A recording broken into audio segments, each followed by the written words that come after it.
Hey everybody, welcome back to the Catholic Culture Podcast. My guests today, I have two guests, Andrew Comiskey and Marco Casanova. Andrew Comiskey is the director of Desert Stream and Living Waters Ministries, which he founded in 1980, a multifaceted outreach to the sexually and relationally broken. He's the author of Rediscovering Our Lost Fullness, a Guide to Sexual Integration from Sophia Institute Press. And Marco Casanova is the associate director of Desert Stream and Living Waters, and he encountered the work of Living Waters as a seminarian, seeking healing in his experience of sexual brokenness. After 8 years, he left priestly formation and joined the Desert Stream team. So I'm very happy to have Andrew and Marco on the podcast. Maybe you can just say your names quickly so people will know which voice belongs to which name. Yes. Okay. Andrew Comiskey here. Yep. Marco Casanova here. Yeah. Welcome, guys. Thanks, Thomas. Thanks for having us, man. We're excited to be here.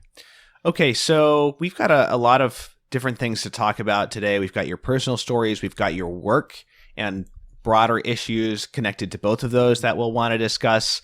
Why don't you, if you don't mind, I'll start with Andrew.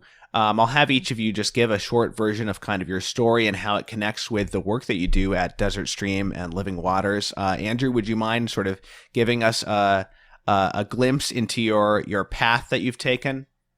Sure, very, very much, and I'll try to do it concisely. Yeah, so I was raised in Southern California, beach town, was aware of same-sex attraction pretty early on, just some vulnerability at the area of sexual identity. Began to express that pretty early in my life. Nominal Christian family, not a strong Catholic family in any way, but kind of caught the wave of the Jesus People movement in Southern California, became a Christian, became a follower of Jesus as a result of a lot of freedom to express myself sexually and also a lot of frustration and frankly, just kind of guilt over I'm not able to achieve the happiness I'm looking for in other bodies, basically. And so in a sense, the realization of sexual sin just through frustrating experiences had a lot to do with my openness to Jesus, came into one of the many young sort of Christian movements that were being birthed out of the Jesus People movement of the 70s and 80s.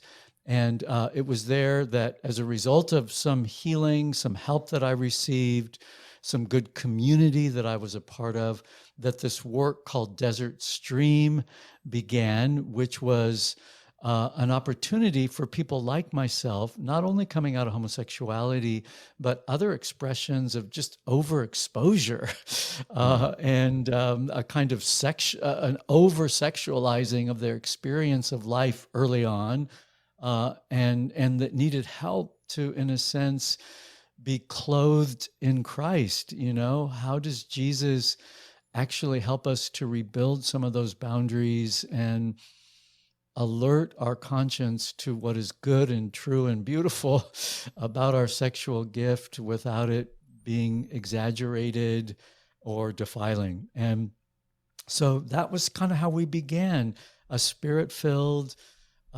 discipleship kind of a group that started in Los Angeles. I was a student at UCLA, and we began to help and serve people that were just impacted negatively by the sexual revolution, but that were finding refuge in Jesus. And that's a really brief version of it, but many years later, becoming a Catholic, becoming married, now having kids and grandkids, and wanting to rally and mobilize Christians of all stripes, or anyone who's interested, but now predominantly Catholic, who want to be of service in their parishes and dioceses, and in a sense, accompany people with a direction towards robust chastity, just saying, I am wounded. I wound myself with my sin. I am a wounded human being anyway by sin, even if it's not all my own. And I need help. in actually living chastity. And whatever one's symptoms are, we can call those symptoms blessed if they alert us to our need for Jesus and for his community. And that's our commitment, is to mobilize lay persons to be of help and not a hindrance to their brothers and sisters who, like themselves, are taking ground in chastity. And that's all we want. Wonderful. It's kind of simple. Wonderful. So this is an ecumenical work, is it not? Yes. So it started in the evangelical charismatic world, mobilizing the saints to do the work of the ministry. And now it's significantly Catholic, in part because of the work of St. John Paul II in Love and Responsibility and Theology of the Body. So I would say at core, it's a Catholic work. I would say I'm a little late in the game to realizing I am a Catholic and I want to be a Catholic, and I want to live this work more and more in the Catholic world.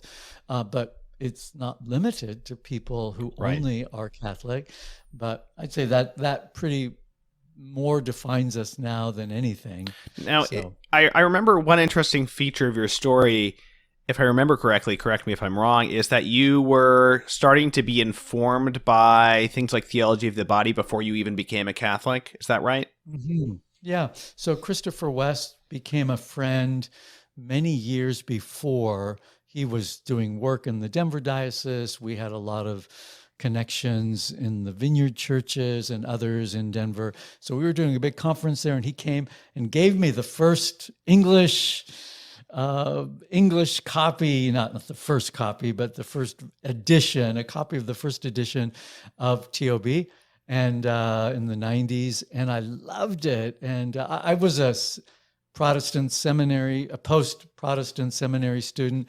And so I loved it. It was the best expression of the Imago Dei, and a very robust, earthy, Holy Spirit infused approach. It was a redemptive approach to our common adultery of heart. So I love that. And I think that defines how we understand this whole thing of sexual wholeness and brokenness, is that we're all broken and we all have sexual divides, and we're unwise to be too precious about who we identify with because you struggle just like me. That's actually not that helpful. It's enough to say we're all struggling and we're all unchaste and we're all aspiring to greater chastity, or at least if we're serious Christians, we should be. Yeah. And so we have ground to take together. And I think we're more whole in our diversity than in congregating according to our fracture. Great. And so yeah, Living Waters is a we offend everybody, because we're willing to say to everybody, you're not as whole as you think, but you're probably a lot more whole than you know. And we can find that out together by in an appropriate way, offering ourselves to each other for the purpose of living more fully in the light of Jesus, and becoming known by others according to what our legitimate need for connection and confirmation with the faithful is about. Not, as you mentioned so well in your article, not for the purpose of commiseration or self-justification, but for the purpose of saying, no, Jesus is my justification, and I need a lot of his justification. But I also need my brothers and sisters to take ground, because these are sexual and relational issues. And so every confession, every admission becomes a potential to walk forward into greater connection with my brothers and sisters. And if we do that, then we've solved most of the problem of our sexual brokenness, because we're doing it in a human and relational manner. Yeah. So Great. Yeah. Yeah. And I'm sure we're going to touch a lot more on that particular topic that you just raised of, how these groups work, group identity, things like that. And just for the listeners' context, the article you mentioned this is how we got in touch. Initially, I wrote this article, I guess a couple months ago, something like that, titled, Your Sexual Pathology Doesn't Make You Special.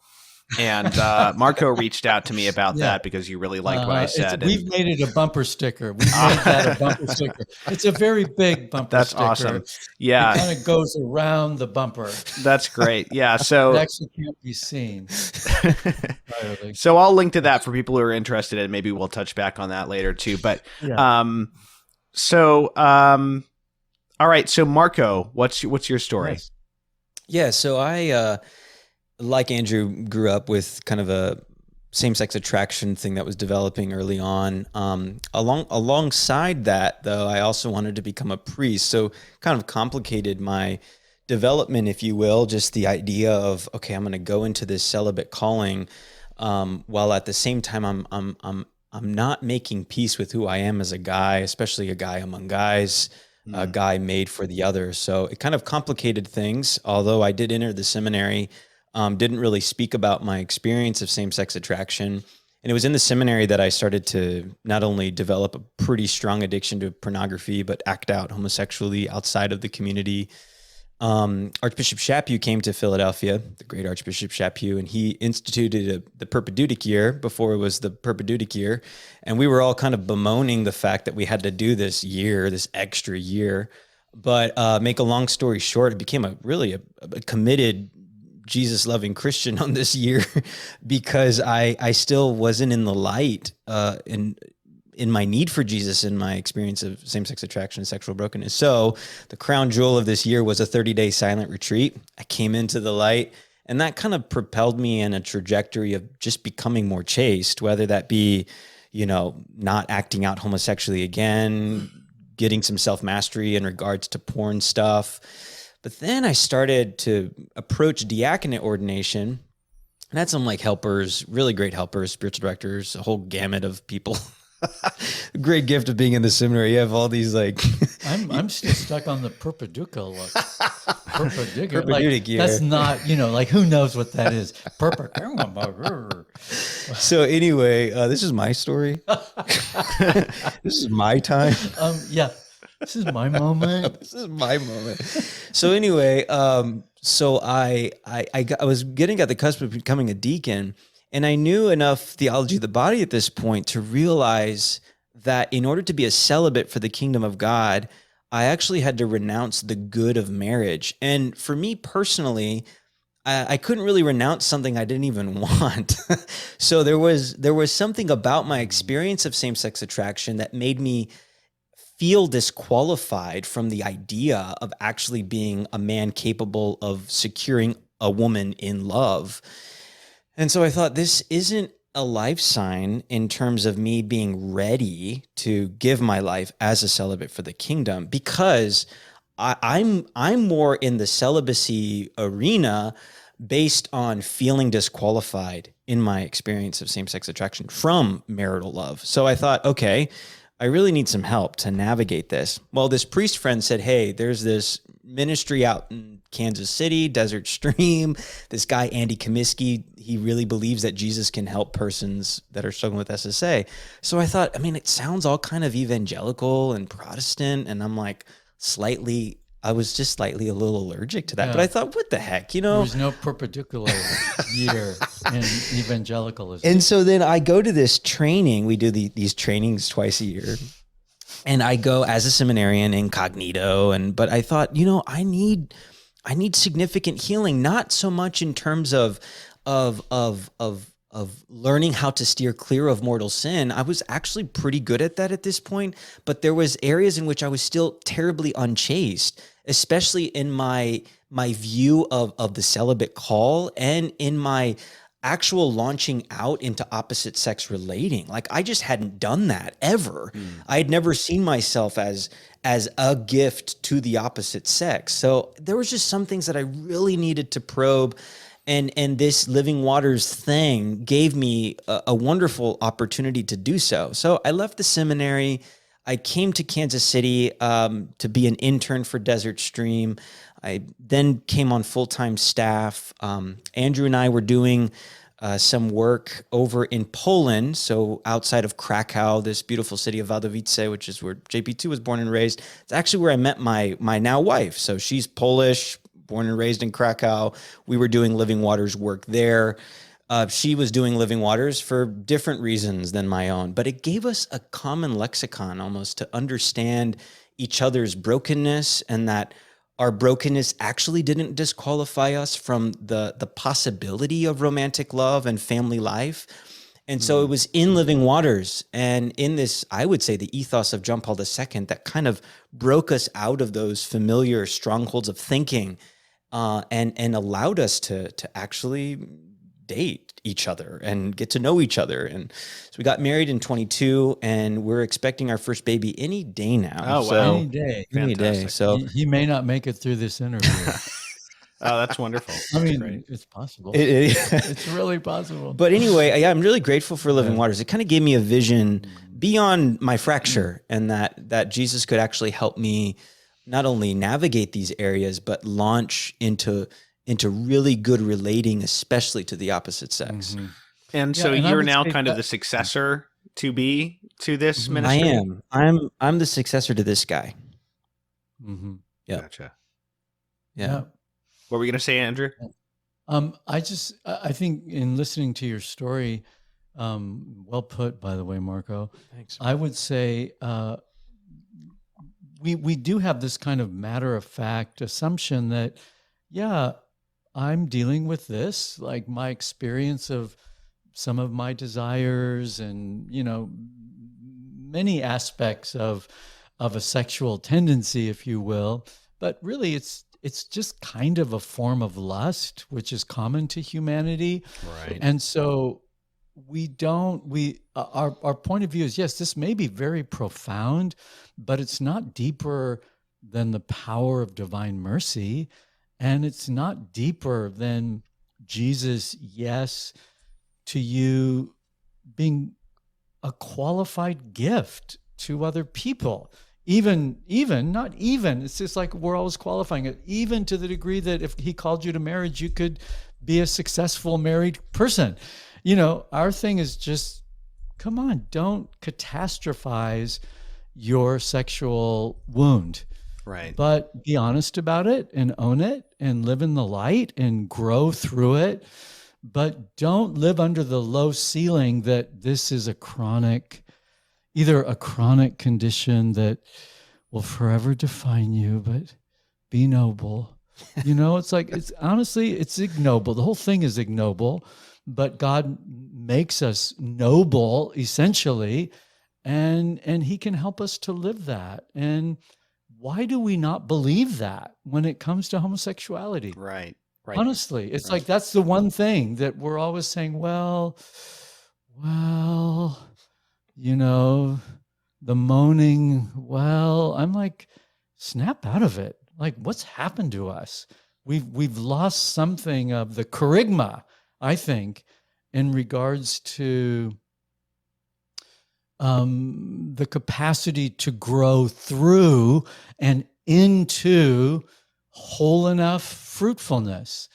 And I think that's what we've always just held fast to. Yeah. And I think you caught that. Yeah. Not that we're so miraculous or that every transaction is just one more miracle, or so inspired, if you will. But I think we just believe God to help us. Yeah. And to help us take some steps on trembling legs into areas we've not been before, because we were in darkness and didn't know better and, had gone sideways. Right? Yeah. It's pretty refreshing to hear it, actually. Yeah. Okay, so let's keep on this track. I mean, you mentioned, Marco, feeling disqualified from relationships with women. Now, there's a lot of talk about how the church need is not reaching out to people with same-sex attraction properly, or they need to find new ways to minister to them. I think there's some truth to that, but I think that maybe not in the same way that people might think.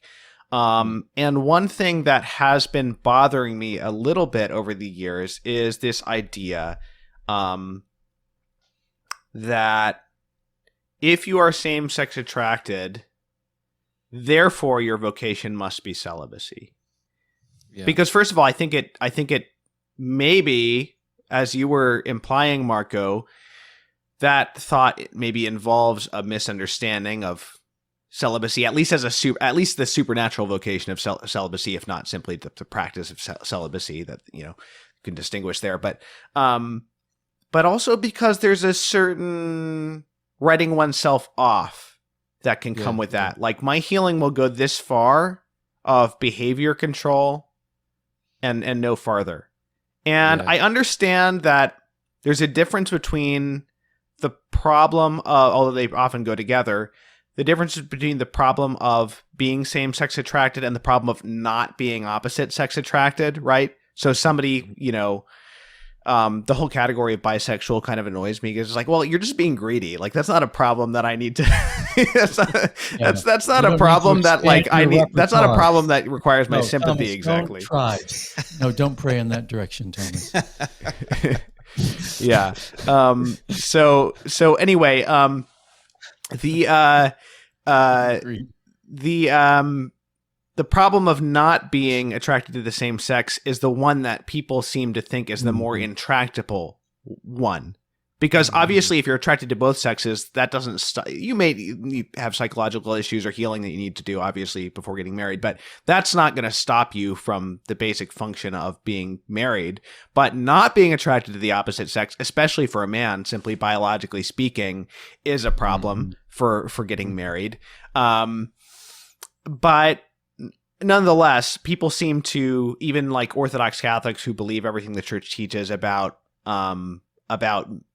sexual behavior, perhaps even about anthropology in a sort of a nominal way, will kind of assume, well, okay, well then we can't expect more of people in this way. And if, again, hemming and hawing a little bit here, yes, people do have different degrees of difficulty with this, but I'm just raising this question in kind of an open-ended way of like, what kind of expectations can we have? I don't mean of other people, but like of ourselves. Let's say I'm dealing with a problem. I'm not attracted to the opposite sex. Like, what is kind of the ceiling that we can put on healing here, if there is one? And, should we kind of recalibrate this language so that Catholic teachers are no longer speaking as though it's a given that you're not going to get married if you're same-sex attracted? Yeah. Yeah. No, I think that's very good. And I think people have different motivations in wanting to break out of what has been shameful and difficult for them, especially if you have a history of kind of quiet, almost hidden, split off from your public life, same-sex stuff, desire plus bad habits. Then I think for some, there is this motivation that I want to be normal. I want public normalcy. I want to belong socially. And so I simply want to bring someone into my life of the opposite sex, and the Comiskey and Casanova are saying, hey, it's great, go for it, And I think if the motivation is just normal, I just want to be normal, I just want to appear okay. Right. I think that's using a person. So we never want to use a person. We want to love a person. And I think what we have found in our work, and we're talking here as men, we have to give we can try to formulate for women, which I think we should, but I think we also have to respect the difference in feminine sexuality, a little bit more responsive, a little bit more subject to the initiative of a good enough man. Right. This is the gap for so many amazing eligible women, whatever their starting point has been inclination-wise. But I think for men, there is something about our more focused sexuality and about our kind of having to sort of act on our longing for connection with the other. And so I would say what we have found is that in the context of a relationship and the context of the you, me, man, woman, I think we actually do have to suss out, is this beyond the platonic? Is this just beyond our being good friends and having a kind of emotional complementarity, but no sparks? Our bodies are, I'm not that drawn to you, bodily speaking. And I think what we have found in our work with men coming out of same-sex attracted backgrounds is that in the context of a relationship, and it's a little different than it is for guys who haven't had this history. It's in the context of relationship that the physical aspect of the you me is kind of awakened, Right. and where the juices start flowing, and it seems right and good and true for me to offer my gift to you. There's constraints because we're not yet married, but I would say definitely in order to proceed on into even weighing whether or not we can be something for each other over the long haul, and thus be free to be naked and unashamed, there has to be energy flowing both ways, with the guy really enlivened by this woman. Right. And I think what we have found is that as we enter into relationship, as we take initial steps, and we discover, in a sense, the goodness of God in this woman, we've seen awakening there, and I think that has to be discerned. I think that has to be tested. I think it's not fair to the woman if we don't desire her body, soul, and spirit. Right. And we fail to realize the purpose of marriage if that isn't alive and well in the relationship. So I think that's what we see, and I think we would like to say that happens a lot more often than people think. Well, I think it's happened a lot in history. I mean, I don't think we can assume that every same-sex attracted man, even unchaste same-sex attracted men in history who had relations with men and were married, I don't think we can assume that they were definitely not attracted to their wives at all. I don't think we can assume that it was purely a front. I mean, clearly there are some cases. I mean, you see that also, especially considering how much these things are socially informed to some extent. I mean, like the Greeks, obviously, I don't think they had a concept of exclusive same-sex attraction at all. They had certain forms of same-sex sexual, very deviant forms of same-sex sexual activity, obviously, but they didn't see that as an obstacle to marriage.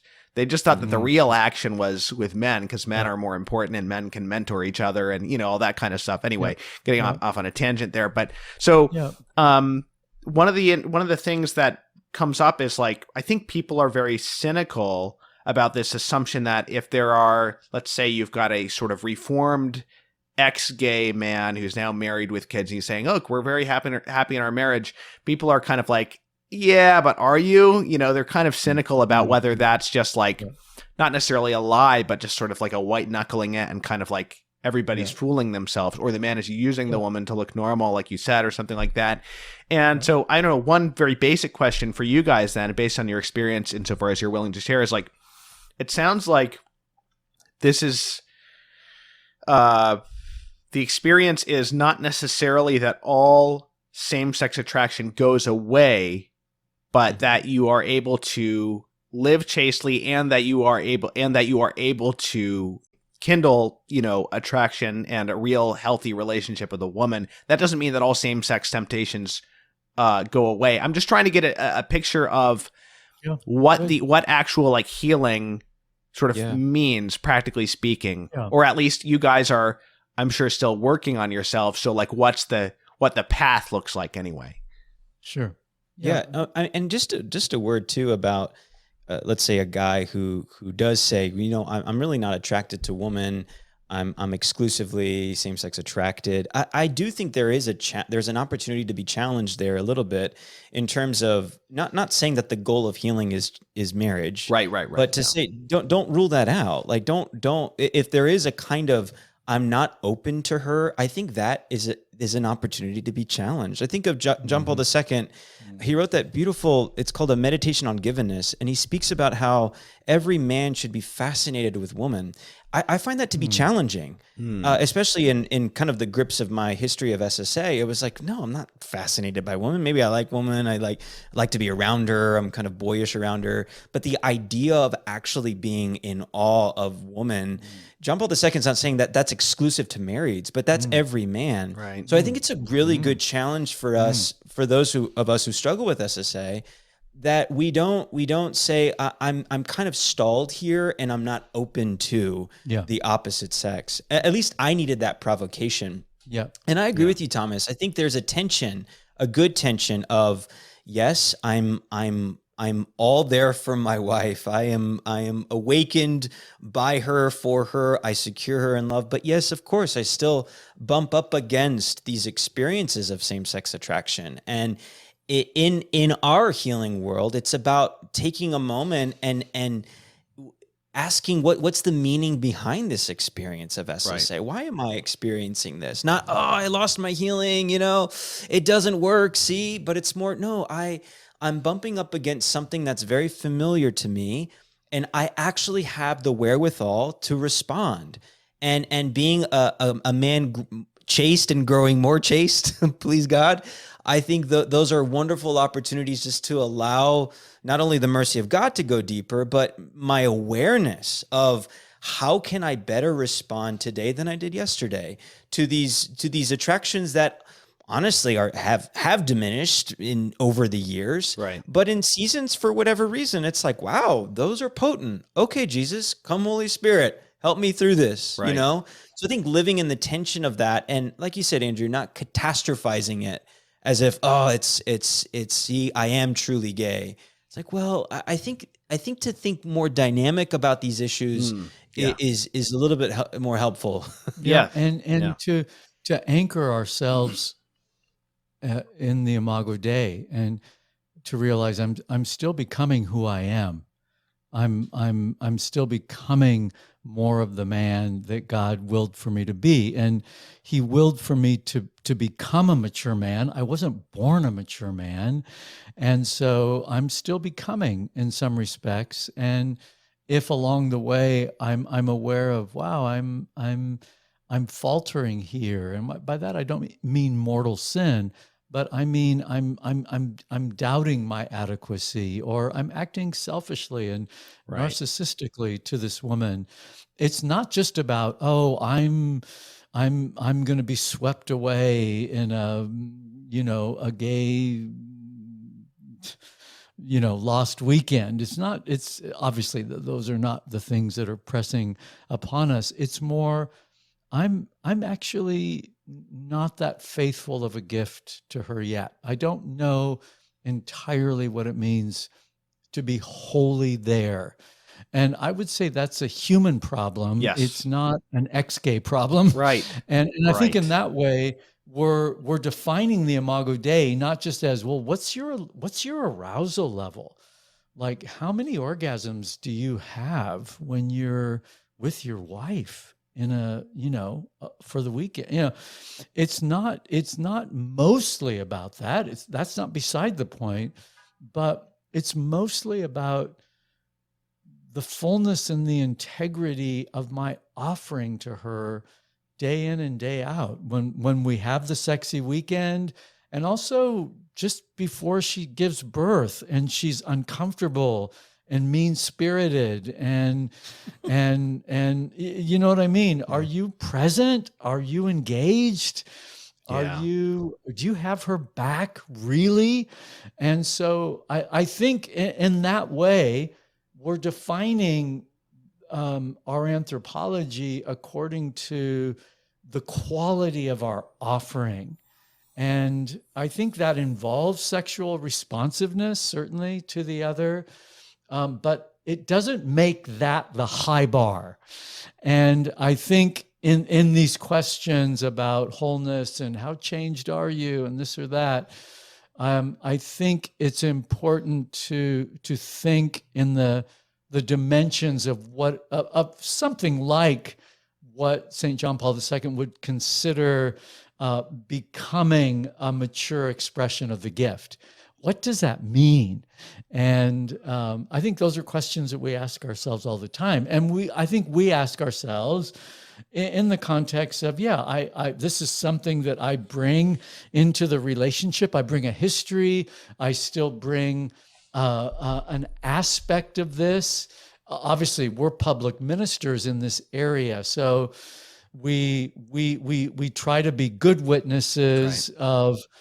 It's okay to bring this into the light, and something like a Living Waters is a good context. Certainly your priest, your director, maybe a therapist, but also we want to enlist the help of the one another in our parishes and dioceses. And these are good ways of expressing residual tendencies that we still are working out in some respects. Right. That's important.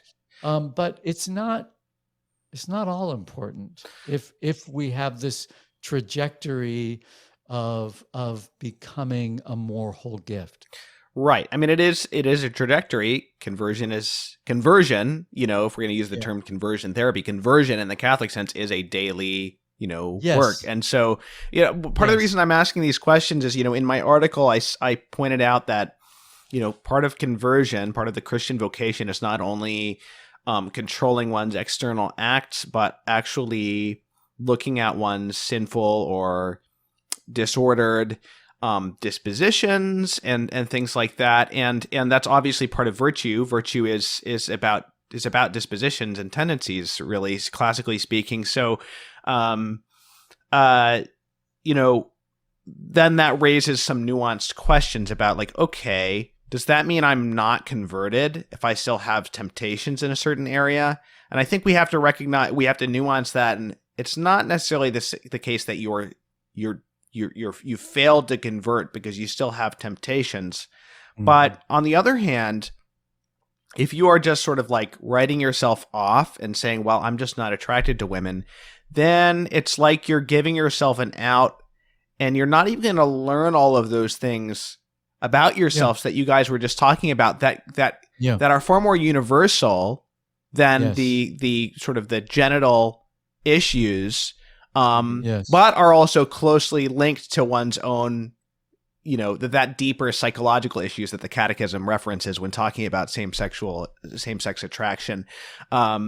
So it's like, how are you going to even find out and get to that higher level of conversion if you're just stopping it at managing my external acts and not even thinking about these deeper issues of how I relate to women? I mean, because there is I think you even, I forget, maybe it was in your interview with Matt Fradd, Marco. I feel like you talked about this idea of like being threatened by women or being insecure in relationships with women. And I think obviously we all can struggle with that in different ways.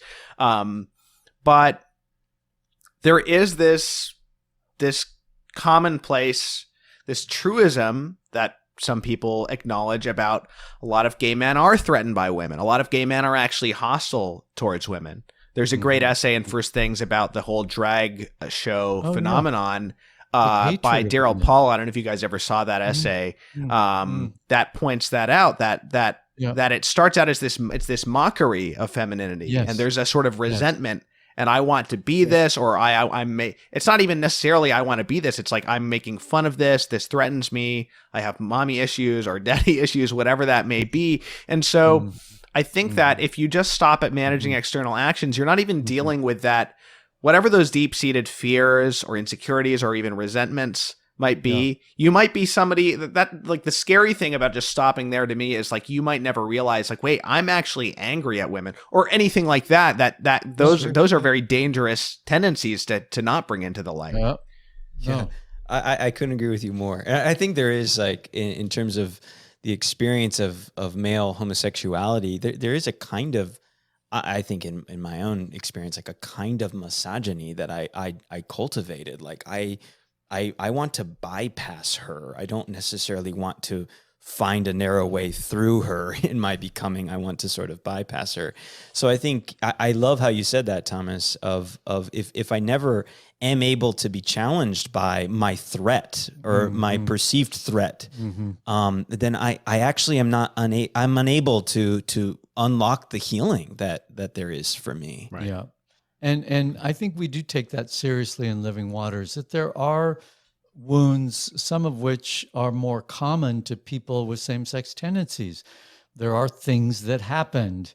There are misconceptions that were sort of woven in very deeply, often through traumatic experiences, but not always so obvious. So it's not reductionistic. It's not, one size fits all as far as the what was it that frustrated me? Why did I stop becoming, if you will? And we look at those things. Some of those are just sort of psychological themes that people can sort of sort out themselves. But other things are kind of particularly realized, I think, through the leading of the Holy Spirit in this process. So if you agree with the truth that I actually am created in God's image to realize something of my humanity in relationship to this other, and I'm not free to do that now, then Lord, what is it? What are the sticking points? I want to be faithful to you. I want to live according to my original dignity. And that has something to do with living complementarity, not just in marriage, but in the whole of life. And as you say, being fascinated by this otherness of woman and wanting more of that and realizing that I need that gift, but I also have something to give her. What's blocking me? So I think we have to look at those things and say there's some psychological stuff. Right. There's stuff there. And we have so honestly, as a culture, Catholic, Protestant, whatever, we have all been so silenced by, I think, the greatest cover-up that I know, psychologically speaking, that any therapeutic effort to affect change in your sexual identity is a lie, it's coercive, it's conversion therapy, which as someone trained as a therapist, I have never heard the term conversion therapy in any of the psychological circles I've been in. That is a term from embittered, politicized gay people that maybe in their own efforts have been frustrated in their breaking out of homosexuality. I don't know their stories, but they have made it their reason to be to stop anyone else from seeking good and sound psychological help and identifying barriers to becoming, as a Christian would define it, a more sexually whole and mature human being. And that's now under the rubric of the decimation that conversion therapy has caused. I mean, it might as well be like a law that you can't convert from Islam to Christianity. You know what I mean? Exactly. And it's that's the same kind of thing. People, It's purely ideological kind of thing. It's purely that. And so when someone like ourselves say, yeah, but we've actually made a pretty good adjustment to our lives with women and becoming creative and faithful and been pretty good, not perfect, but pretty good. It's all like, oh, but you didn't, this isn't about conversion therapy, is it? Like what it's not conversion therapy. Just tell me, assure me. I'm like, it's crazy how much that comes up. It's just funny. It's just funny because I was seeing some weird corner of Twitter recently that I'd never seen before. It was like Indian Twitter. And all these like non-Christian Indians are like hostile towards Christians because they're like they do. You don't understand. We attack them because they're doing forced conversions. And when you turn out their definition of forced conversion is like any missionary activity is like forced conversion, right? Yeah. And so it kind of feels like the same thing here. It's like some Hindu guy being like, "You're forced converting me." It's like, no, I just told you this is good, and you should, consider it. Yeah, look into it. Like, be open. I mean, when you think of like the nature of therapy, it's all about free will. Right. It's all about, I'm paying you a lot of money. I can choose between 100 different therapists. Right. This is my commitment to achieve or to make progress in a certain direction, psychologically, whatever. Yeah. And so when this whole thing of it being paired with something coercive, with my will being fettered and your I mean, what kind of a therapist operates like that? Right. I mean, I guess maybe people have in mind like some teenager who's being forced by his parents to do this or something like that. Yeah, and that is something else, and always have to be appropriate to the age and the will, and the reality that kids and young adults, they have to make moral decisions, and we can't make them for them, and But so on and so a parent might face up yeah, to the exact same problem with a child who's gotten into drugs and they want their kid to go to yeah, rehab. And it's like, well, I can't ultimately make him, and it might do harm if I try to, but it's no different of an issue. It's not this like yeah, yeah, uniquely dangerous kind of yeah, thing. yeah. It just may be that that the kid isn't gonna make any progress because he really doesn't want to go there. Right. And so so all of that, I think we need to reclaim. I appreciate your bringing this up earlier. We need to reclaim conversion from the misuse of conversion therapy, Right. becoming a more sexually whole and mature person, including cultivating a healthy, respectful view of the opposite sex. That's all part of conversion. Right. That's not about this dastardly form of therapy that's always lurking in the shadows. Yeah. And I don't say that like, I mean, this is the APA, this is the AAMFT, this is the AMA. I mean, these are big,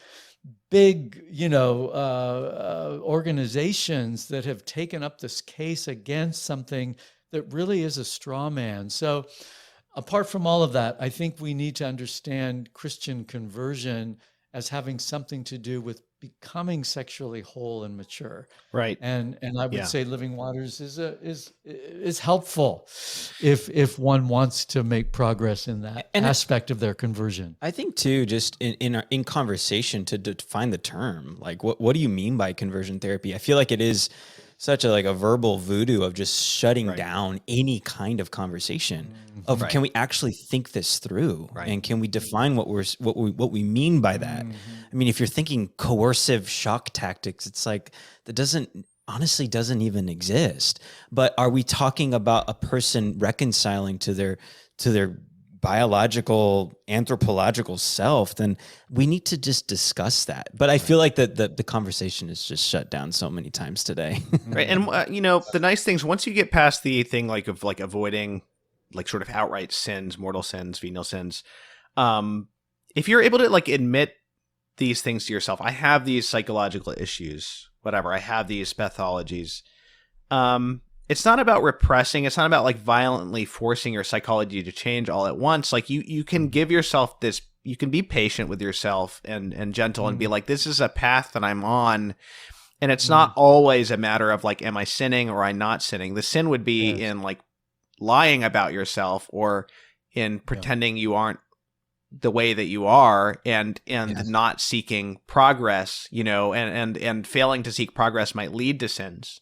Or you might make mistakes, you might make false steps on the way in seeking healing. But, it's not that like, if I'm still have these feelings or something, then therefore I am not converted or I'm not being a good Catholic or something like that. So maybe that's part of the thing that some people might fear about conversion therapy, that like it sort of sets this rigid goal that you have to meet or else you're not converted. I mean, I think that like a sufficiently Catholic notion of conversion is enough to kind of dispel that idea, and like a sufficiently psychologically sensitive understanding of conversion, that conversion is about more than just avoiding sin.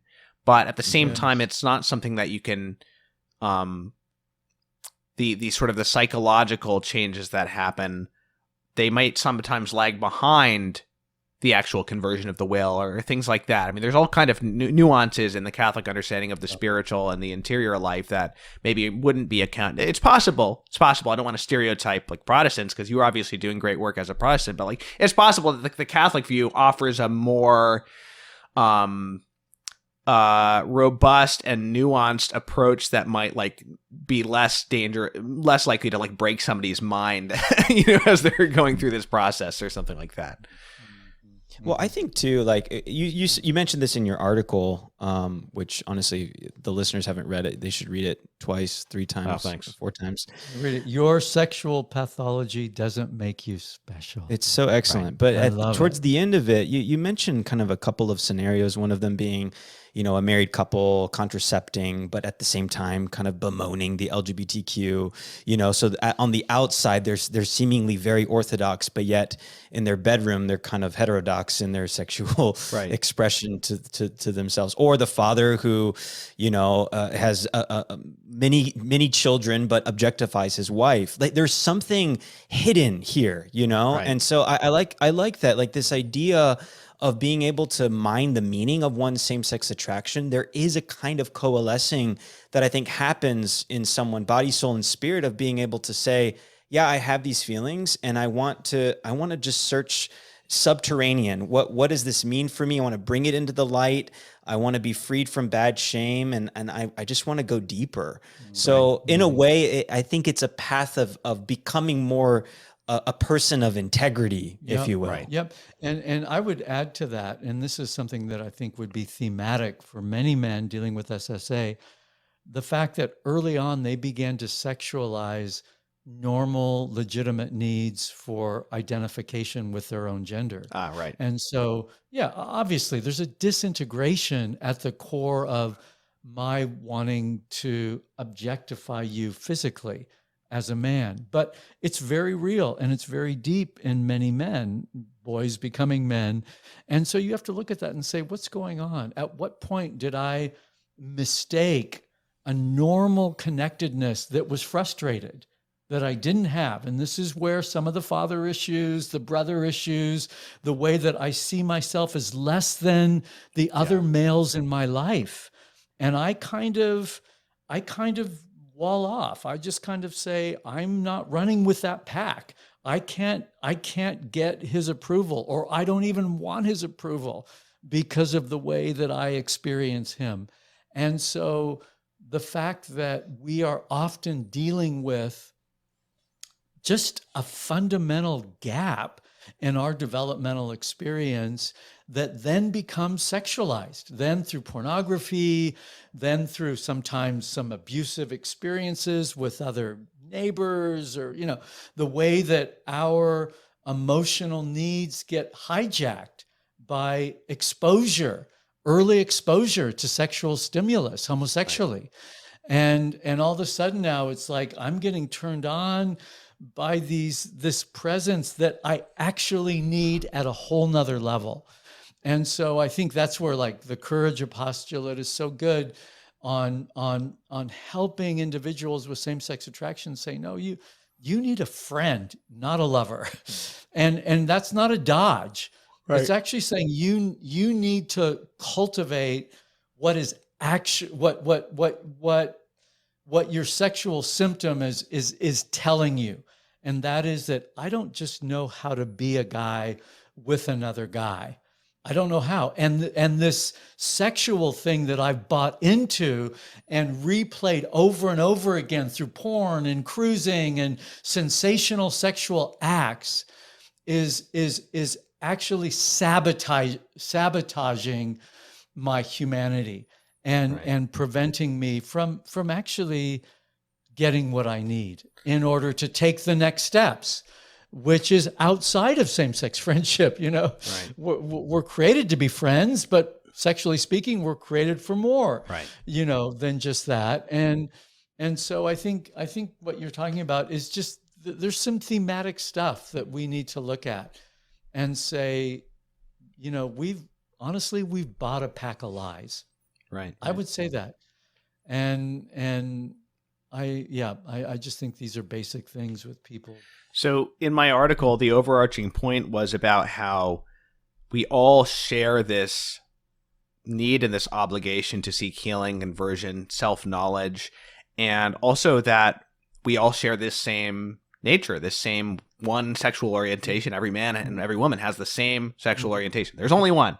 Yeah. And I have all these same issues that you guys have been discussing. Like, I have all these same issues. They just didn't manifest themselves in same-sex attraction. Like, I have felt threatened by women. I have those issues of feeling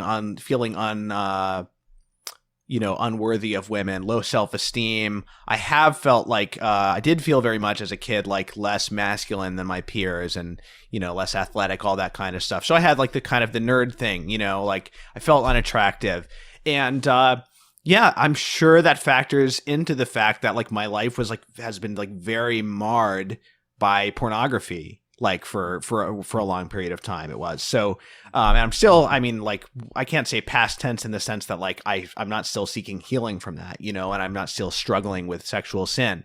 Thankfully, like the addiction has passed, but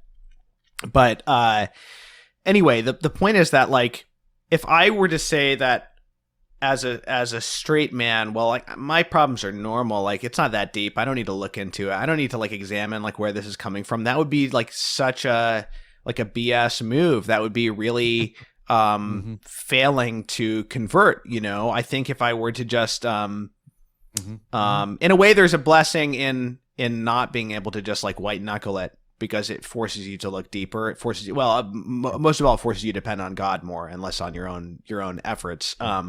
But like, I just think that my experience and the way that I've been counseled about dealing with these issues in my own life has led to me to not be quick to kind of let other people off the hook either, in the same way that I'm not letting myself off the hook. So if I don't get special treatment for being normal, I don't get to sort of like gloss over my deeper issues just because I'm quote unquote normal.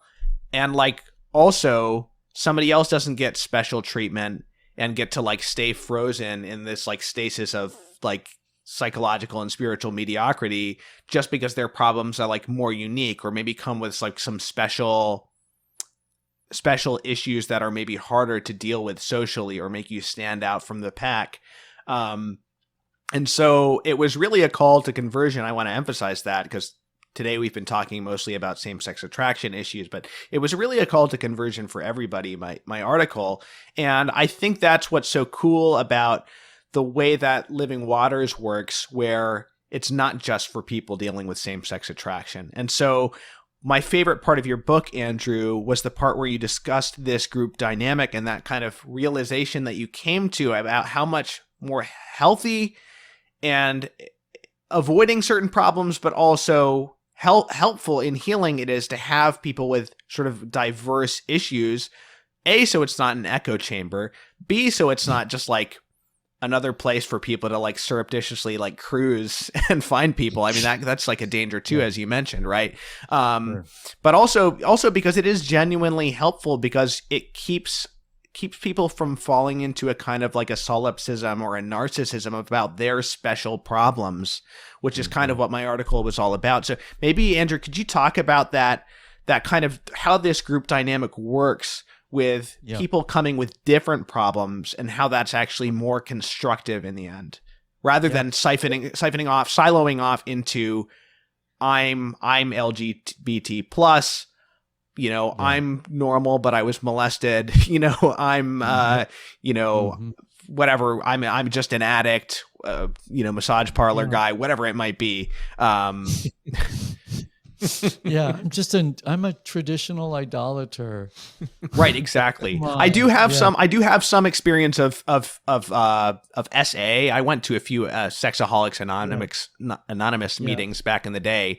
That didn't end up being like what solved my issue, but so I'm aware of kind of like that dynamics of everybody bringing their own kind of like particular thing to it, and also it can be kind of comical. Right. You laughed, and like doesn't surprise me because it is kind of funny in those meetings sometimes. But anyway, go on. Sorry, Andrew. Yeah, no, it's good to be able to laugh at yourself at least about it all. But so I think that was just a part of our process when we started to gather in groups. We were part of a church where there were many people just coming into faith from many different backgrounds, and they wanted in. They wanted a kind of, our groups are good with boundaries and confidentiality and so on, but they just needed it. They realized that some of these sexual and relational things that were not homosexual, they needed help. And so we just said, well, of course, course, you can be a part of it. And that did fit into our, I mean, what was compelling to me, what called me higher in regards to where am I going in my young adult life? Where am I going? What am I looking for? It really was the biblical anthropology. It was Genesis 1 and 2 as seen through the lens of Genesis 3, but most importantly, through the lens of Jesus. Like, well, does he really help us? Does he help us with this? And if that's true, then we're actually malformed as a group in only being about one type of wound. This is actually about the broken image in many expressions. And not that we were experts in all of them by any means, but and you know, we were modest in our claims as to what we were wanting people to achieve, but some of it was just about, you know, we can help confirm your masculinity or femininity where that's been damaged. We can help you stop doing dumb things that further dehumanize you and other people. We can help you learn how to walk within boundaries that protect your dignity, but that you can also choose to open up to care for people and to be cared for by others in a discerning way. So all that stuff, that includes a multitude of sins, you know? And we found that as the group opened up, we just grew in the awareness that we're all taking steps together.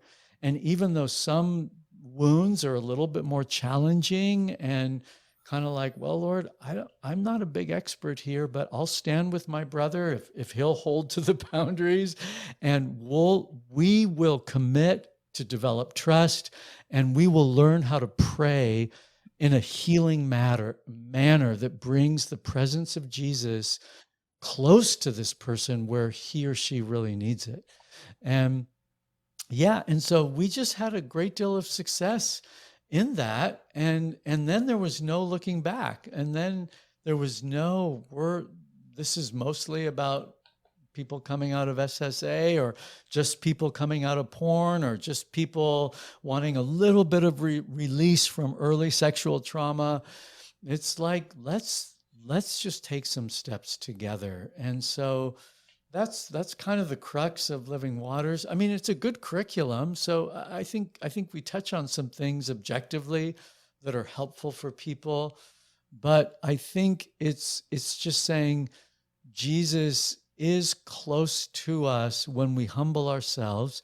And again, if you're not dead to your own craziness, then you probably don't want Living Waters. You know, if you're still, you know, liking the polluted stream, you know, then just do that. I mean, that's your business. You know, I'm not the moral police, but if you're really kind of at the end of yourself and you're willing to humble yourself before a group of people, in an appropriate way, then we're here for you. And Living Waters is like a 5-month commitment. We're going to walk with you for 5 months. I mean, that's kind of a long time by today's standards, but we're going to try to be Jesus for each other in some particular ways. And yeah, that's what we do. And we have found that in a way, the more diverse we are, the better. But in that diversity, we're all a little addicted. We all have bad habits that we have to bring up into the light, whatever they are. Right. Maybe emotional. It may be a more mortal sin. I don't know, but we all have things we have to bring up into the light to break free from. We go to the priest to receive forgiveness, but he can't be the one that walks with us every step of the way. You know, we need some intermediaries. We have wounds, and we're bitter, and we're distorted in how we see other people because of unresolved experiences, and we have to look at that, and we can learn how to forgive people from the heart through Jesus' help. All that stuff. I don't want to go on and on. Really. Right. And just to plug your book for a minute, I mean, the book has some great anecdotes about specific instances from groups of people with different issues and different backgrounds, kind of rubbing up against each other, learning from each other, also rubbing each other the wrong way, and kind of getting a little bit outside of their own, myopia that way. And very interesting stuff. And I'll also mention, just as long as we're on the topic of the book, there's a great discussion of how the 4 cardinal virtues apply to these sexual integration, which is a big part of the book. Yeah. And Living Waters is all about men and women together. So if it's the Imago Dei, then you need to be gathering as men and women, and at the very core of it is this kind of veiled hostility that we have, whether it's because of homosexuality, whether it's because of abuse, whether it's because of just failed relationships, or always feeling passed over, or whatever. Yes. So in the end, even though we have different symptoms, it's sort of like what brings it together is that I actually am not free to be fascinated by you, or to pursue you, or to really want to be a gift to you in a platonic way, and I think Living Waters is always heading in that direction. So we're always hearing the witness of a wounded woman and a wounded man together, sharing about the same topic, but the different ways that we get wounded and experience life as a result. So I think it just helps us to become more attuned gifts to each other. And again, it does what it does. It doesn't do everything, but I would say that's an important part of chastity. And I would say that everyone who partakes of it takes steps in that direction. And that's worth something in the long haul of our conversion. So given what we've been talking about, the answer to this next question may be something of a foregone conclusion, but I want to bring it up explicitly anyway. So, within the church, or not just the Catholic Church, but the broader Christian world, there are various groups or voices who are saying, well, yes, I agree with the church's teaching that, same-sex activity is wrong, marriage is only between a man and a woman, and yet still kind of holding on to this identity in some way, as though it's kind of like, this is a special gift in a way. It gives me insights that other people don't, but in more than just like more than just the normal way that any kind of suffering or any kind of struggle brings insight to anybody. There's different groups. There's like I see on Twitter like LGBT in Christ, or I see like side B, which I think refers to like there's like within like the Christian gay world, there's side A, which is like we're totally affirming homosexuality, and then side B is like we have this identity but we're not acting on it, or something like that. And then there's people within the Catholic world, like say like Eve Tushnet, and I think who is same-sex attracted and kind of takes this approach of this is still my identity in some way, and kind of almost tries to derive some theological meaning from it or something.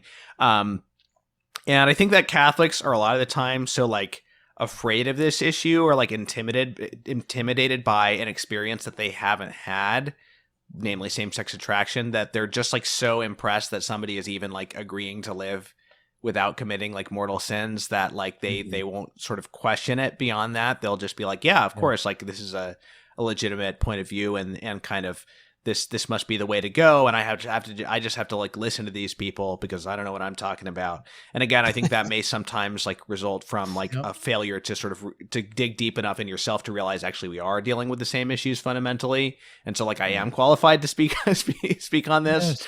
And also like somebody with a certain wound may be less objective about it. There's another angle on that, but anyway, not to ramble too much, but Andrew, I vaguely remember, did you write an article criticizing Eve Tushnet's book or something? Am I remembering that correctly? We've written lots of stuff. Yeah, we kind of co-wrote. Right, you co-authored it, and I'm not trying to single her out in particular, but more this general kind of this whole world of this range of takes on it that stop short of that still cling to the identity in some way. I wanted to get your take on that in general. Well, I think assuming the LGBTQ moniker in any way not only skews reality, but it sort of it puts a cap on what becoming is for that particular person. Right. And so it sort of it places a low ceiling on people, I think.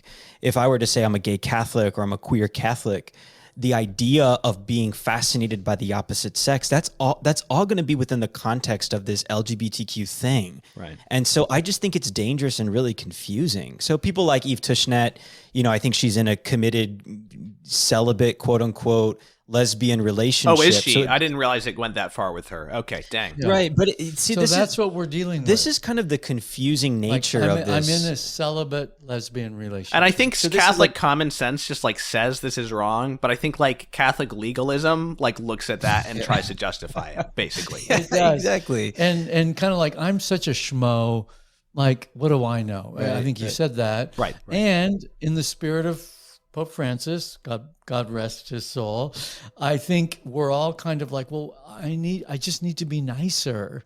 There's this kind of, I need to do something that's more generous. So as you say, we stop at that level of hearing who I would say, actually, I dare say that's a false witness.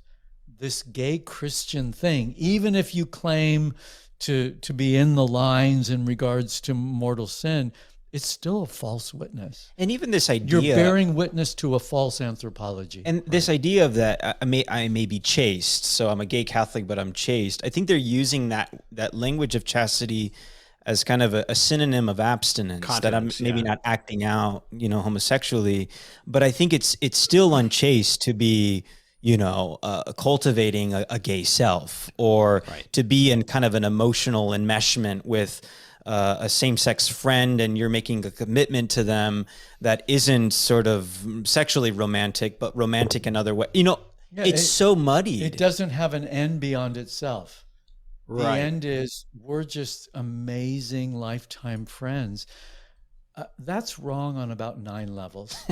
Right. I'm sorry. My friendship with Marco is so that he can be a better gift to his wife and to this kid. Honestly, it's not like I'm this needy guy. Like, oh, Marco, I need all of my life. It's like, no, you've got to be chaste for her, right, and for this kid. And I'm going to support you in that. Yeah. And I know that's hard. And I know stuff comes up in the pressures of real domestic responsibility. I want to bolster you to do that. Right. Not like complete me all my days. Well, I do think the Eve Tushnet example is rather kind of an extreme in a way, but I think the point is even the benign sort of use of LGBTQ, I think is a slippery slope. I think, years ago, Eve Tushnet wasn't in this kind of That's right. thing. That's right. And so I think there is like a devolution that happens in these groups. And I've seen other people fall away altogether, or like, boy, I haven't heard from that person, and that person's blogging a long time. I wonder what they're up to, kind of thing. Yeah, exactly. Right. So the side B can easily become side A. If they haven't left the church altogether. So it just is a dangerous slippery slope to us. Right. Yeah. Well, I mean, I know some like good, Orthodox, well-meaning Catholics who would sort of countenance this idea of like a chaste, romantic, same-sex friendship, because they're trying to like throw a bone however they can to people who are struggling with this problem. Right. And the way I see that particular idea, well, the argument that they might make for it is something like, well, what's sinful is the sexual behavior. But like, other than that, like, how do you distinguish it from a normal friendship? Except this is like sort of exclusive and committed, and they'll try to find like some medieval guy or somebody like nun or somebody who was an example of that. All red. Right. So my argument though is that it's the exclusivity, not even so much like, because like, what does romance mean exactly? Like, romance has a broader definition historically than just like sexual, right? So you could sort of argue it's like a particularly emotionally intense friendship or whatever, that of the sort that like young people might have typically. But I think it's the exclusivity that shows that there's like a lie there, because that's not the nature of friendship. Like friendship it's not a good that is shared like indiscriminately. But you can be friends and very intimate friends with as many people as you want, like in theory, even if practically that like doesn't often happen.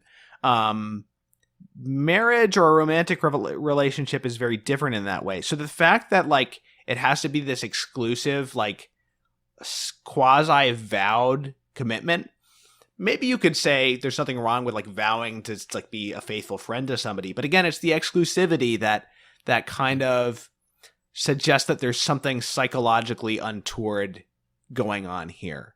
There's something a bit childish, a bit immature about it, because the permanence and exclusivity of the marriage contract like is derived specifically from the duties of marriage, which the primary end of marriage is procreation. Yeah. And so that's why you were saying, Andrew, like it's kind of like it's too navel gazing or like inward looking for a friendship. You know, like a married couple has this shared project of raising children. And so that's what keeps it from being this like solipsistic, interior contraceptive, like barren thing. Right. But friendships are different in nature, and you can't really have an exclusive friendship that, I don't know. You see what I'm saying? Like it's not really, there's something just off about it. And honestly, beyond that sort of theoretical statement, I just kind of feel like people are trying to get away with something, you know, not in the sense that they're consciously thinking, well, I'm going to like secretly have sex with this person and nobody else will know, and we'll cover it up by saying it's a chaste friendship or something. Not necessarily in that sense, but in the sense that you're trying to sort of like allow yourself all of your deeper psychological issues while saying, well, I'm like coloring in the lines sexually. Yeah. I think it's a subtle adultery. I want to say that. I think it's a subtle adultery. That's one reason I like John Paul II so much, because he in the three words, you know, about Matthew 5, that when Jesus speaks of adultery of heart, common to all of us, he wouldn't bring that up. Jesus would not name it for what it is unless we actually had the capacity in Jesus to not live like that. To actually not take someone to ourselves that we have no right taking to ourselves in an exclusive marital-like way that we actually aren't free to do. In this case, because I can't marry you, right, my friend of the same sex, you know? So I actually have to own that as a kind of adultery.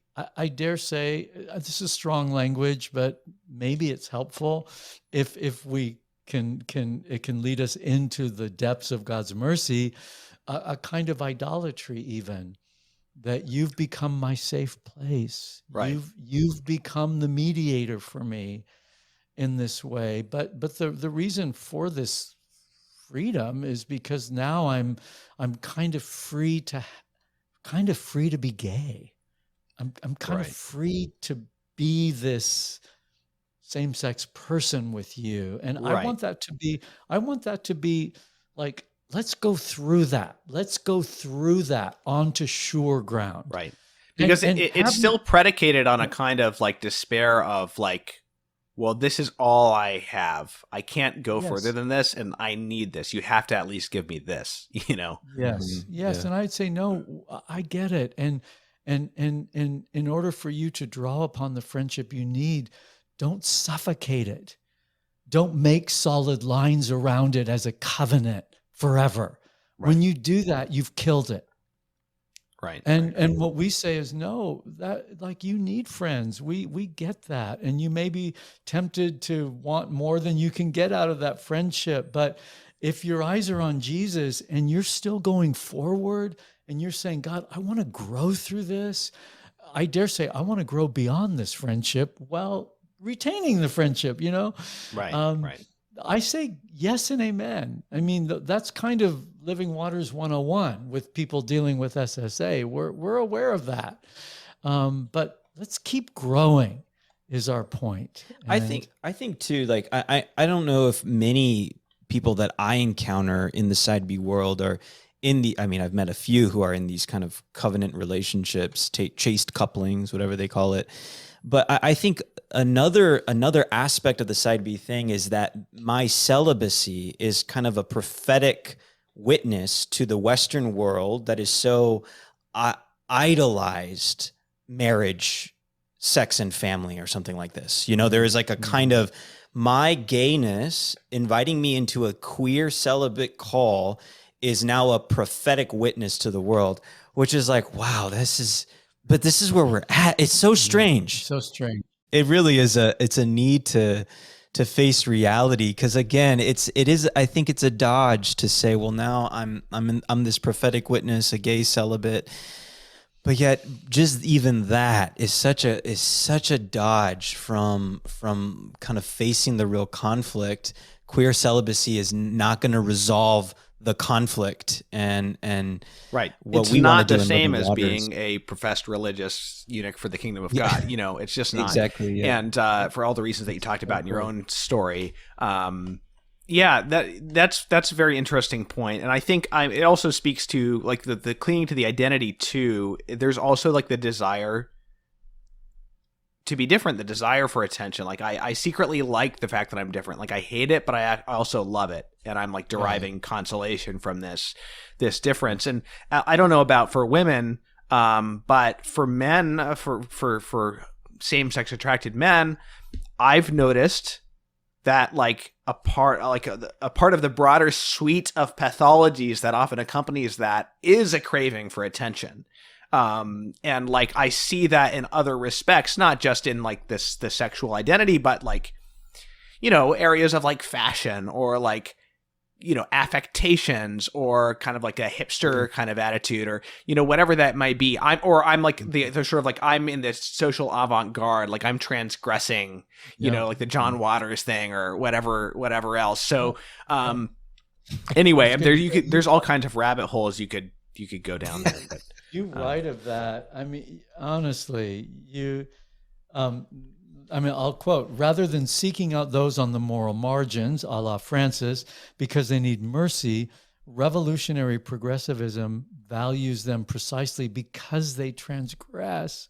Right. Those whom our Lord called the sick and the lost are pitied today, not because their sins make them unhappy and lead them towards hell, but because they are allegedly oppressed by the existence of social norms. Anyway, honestly, I've never seen anybody print my articles out before and pull them up on the podcast. It's very flattering. Oh my gosh, bro, this is so good. I've written all over it. I did too, and I have it in my journal. I'm gonna use it throughout Pride Month as I blog. It's so good, and it's just the best. And I think, Thomas, sorry, I know that our time is valuable. Whatever. But are you a jazz pianist? Yeah, my degree is in jazz piano. I used to play professionally. Now I'm fully focused on like Catholic intellectual and media work. But yeah. Okay, so you don't accompany yourself as you think profound thoughts. No, That but the doesn't theme help music you. for this podcast is me. It's a piece I wrote. Oh wow! Okay, I was wondering that. That's I neat. love that. I love jazz and I do you still practice? I haven't been for the past couple of years because I've been it took me a long time to sort of figure out what my path in life actually should be. And now been so engrossed and enjoying what I'm doing that I haven't had time, but I honestly do want to. I'm sure that it will come back into my life in a more balanced way, as a hobby as time goes on. But unfortunately, my chops have been disintegrating as I just focus on reading and writing and studying and interviewing people. Well, I'm glad you're doing that. Yeah. But I'm intrigued by your musicianship, and maybe that can become more integrated. Sure. too. Yeah, I hope so. Yeah, I mean, a big part of what I do more broadly is, cultivating the Catholic arts, and that's a lot of what this podcast does. So it's definitely not wasted experience. Like I have a sort of an inside view of things that is very helpful. Do you have time for one more question? Just one more. Yeah, okay. Please. And this is kind of like just my own personal curiosity. Maybe it's not that important, but like, I mentioned like affectations, right? As I'm curious about this, not just on kind of like a moral, spiritual level, but like on a cultural level, like the whole like the gay voice or the kind of I've had this weird experience where like I've had my gaydar go off and then I felt like guilty about it. Like, I can't possibly just decide that that person is gay with no evidence. And then like it's been confirmed multiple times. And so like, I'm like, well, maybe my gaydar like actually has some accuracy that I was like afraid to admit or something. But then there's been also been things where like, I'll be on like social media. I'll see somebody's profile pic and there's something about this like again, this is gonna sound like so like politically incorrect, but I'll just see this like this big toothy grin and I'm just like, there's just something very gay about this like smile even or like the expression in the eyes. And like how is it possible that I can tell that? Because it seems to be accurate like more than you would think. Like what's going on with that? Because some people would probably use that to argue that like this is like genetic or something like that. But like there's something even in like a still photograph that I can sometimes see, and it's not how the person's dressed. It's like something coming out of their soul in their like eyes and their smile. What do you make of all that? Yeah, no, that's interesting. I mean, I do think, I don't know where all that comes from. Obviously, there's a huge element of social influence in the gay community. So you're reinforcing each other. Yeah, there's conventions, obviously. Yeah. Yeah, there's silliness and, this or that. I do think that when you, honestly, I don't know, simply put, when you just agree and say, no, I'm queer, that's me. That my reality comes together in queerness, if you will, like for lack of a better term. I do think you're kind of opening yourself up, body, soul, and spirit, to a kind of presence. I wouldn't go so far. I wouldn't land on, it's a spirit, it's a demon or something, but I would say it's a mindset, it's a person set. And I think there is something that's maybe discernible. Like, what is that? Like, that's what's going on there. What's animating that? Right. So I do think there's an openness to a kind of way of thinking, being, when you agree with, that's me. I think there is something about agreement, will. I land here. This is my personhood. Right. That opens you up to something that is maybe discernible. And in the case of like kind of campy, silly stuff, I mean, it's not but yeah, that's more obvious, or like, talking in a lisp or a more effeminate way. That's obviously, I think that's clearly an affectation, or in some cases, the person just sort of talked like that a kid and then got bullied into thinking they were gay or something like that. But like, but what fascinated me, and apologies if this is kind of like a trivial question, is like, how is it possible that like I can see a still photograph of a person who's like dressed normally and there's just something coming through their expression or their affect in this one photograph that I can tell? It seems like that shouldn't even be possible, Yeah, no, I agree. And I think women have their own version of that, honestly. Oh, sure. Okay. So, I would agree. We're God in his mercy will prove us wrong on occasion. So, we're like, oh gosh, I didn't get that one right. Oh yeah, sure. I've done that a lot. Like, sorry, I didn't mean to profile you, But at the same time, I think it's a good point. I mean, I wouldn't give absolute power to it. No, of course not. I do think what you're pointing out is something, if we're body, soul, and spirit people, there's something operative that is uniting this experience of agreeing with my queerdom. Right. And I think that hastens a way of being, a way of coming off, even if you say it's not a dramatic affectation, but it's like something that's a real presence. Right. Yeah. Well, it's interesting. I mean, we say the eyes are the window to the soul, and like we have to be careful. Like we can't just judge people by their appearance, but yet like in the moral life more generally, there is this kind of like, sometimes you just see someone and you're like, there's just something going on here. Yeah. Whether it's, it might not be something evil, it might just be like suffering, whatever. But like, it is interesting how you can just sort of, something comes through sometimes. Did either of you ever have a voice, or like were there affectations you had to like sort of like get rid of over time, or was it more just sort of interior? I would say things fell away for me. I mean, when I was most immersed in it, people were kind of like, what what's up with you? Like, Right. where are you? What happened? So, and I think that I dare say, was that spiritual? I'd say it's probably more social. Right. And as you say, people are just in whatever the conventions, the mannerisms, people imitate whoever they're around, just as you would if you were in like the punk rock scene or Yeah, a something little like that. bit, but I would say there were things that were of a dark spiritual nature that had to do with seduction, had to do with kind of reading people for the purpose of wanting to consume them. Oh yeah. I mean, really like a seductive spirit. Right. I would say that. I mean, that was a little bit present for me. I mean, I thank God for God, thank God for help, and like, oh God, no, real repentance. Right. But I would say when I'm engaging with people pastorally, and there is that presence, it's like, oh, that's kind of dangerous. Yeah. And so, in that way, we're not afraid. That's not our first thought, but we're not afraid to say, you need repentance, but you also need renunciation. Right. There's other stuff going on here that you've bought into that you're unaware of. And it's operative in how you look and what you're looking for in a social setting. Right. And so, yeah, I would say the same for me. Just kind of this mixed motivation, like being drawn to get something out of a particular situation or person. And it's like that really early on needed to fall away. And it, like Andrew said, like bumping up against that in weaker moments, it's like, okay, Lord, I that's familiar and I can be clear here, but I'm aware that I can still kind of fall into that if I allow myself to do so. So great. Well, thank you for indulging my curiosity. What resources should we promote now? Can you explain quickly the difference between Desert Stream and Living Waters?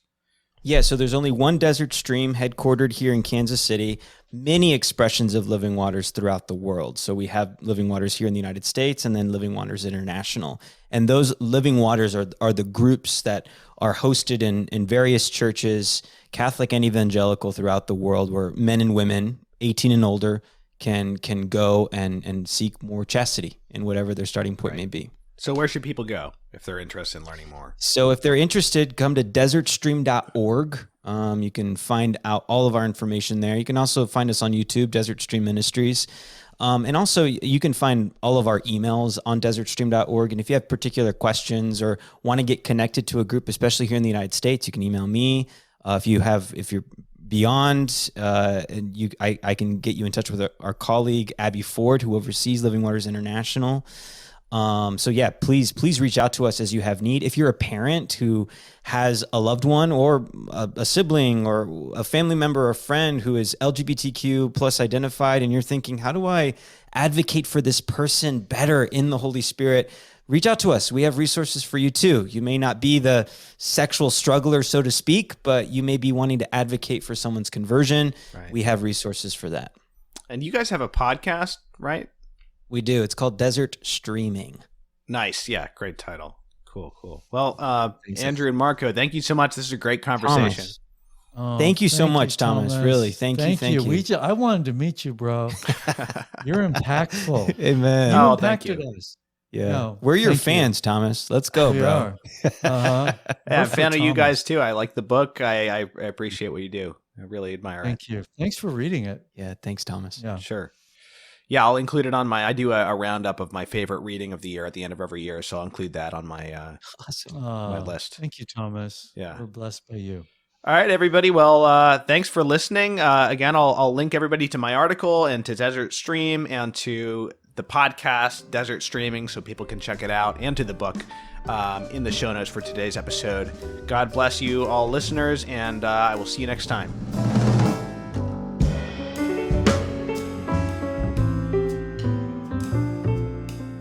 The Catholic Culture Podcast is a production of CatholicCulture.org. Check out our other podcasts, including Way of the Fathers, an early church history podcast hosted by Jim Papandrea, Catholic Culture audiobooks bringing to life classic Catholic writings, and Criteria, the Catholic Film Podcast, featuring deep analysis of great films from a Catholic perspective. You'll find all of this, as well as Catholic news, commentary, liturgical year resources, and much more at CatholicCulture.org. you.